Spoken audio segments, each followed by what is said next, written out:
She has claimed she had nothing to do with the IRS targeting of conservatives, but new documents reveal that Lois Lerner actually signed documents, cover letters that informed groups applying for tax-exempt status that they weren't eligible. That's her signature right there at the bottom. Now, some people are calling for a special prosecutor or special counsel to investigate the IRS tactics, but could appointing a special counsel actually be to the benefit of the White House? Let's talk to Robert Ray, who, as you know, was independent counsel in the Whitewater investigation. He joins us live. Good morning to you. Good morning. Well, what do you think? There actually are some benefits to the White House if an independent counsel were appointed. Sure. I mean, right now you have a huge public outcry. Hard to know whether that will continue into next week after the holiday weekend. But if it does, it interferes with the president's agenda. And so there are some benefits to calling for the appointment and actually appointing a special counsel.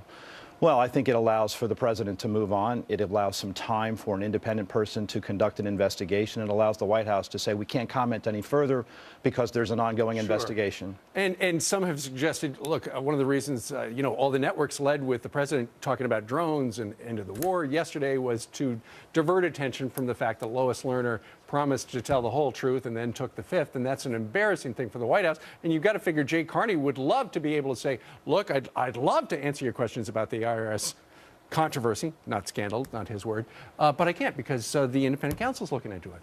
Right. I mean, when a witness takes the Fifth Amendment and that witness is a government official, that spells trouble. The question is whether or not the ordinary processes of the Department of Justice are capable of doing this. They clearly are capable from the standpoint that they're professional. But if Republicans continue to contend and the public agrees that really they're not in the best position to do a credible, independent investigation, then inevitably we may get to the point where a special counsel is necessary. Plus, if a special counsel comes in, it might take 2 years. By then, people have completely forgotten about it, and we're already talking about Hillary Clinton and Chris Christie and everybody else.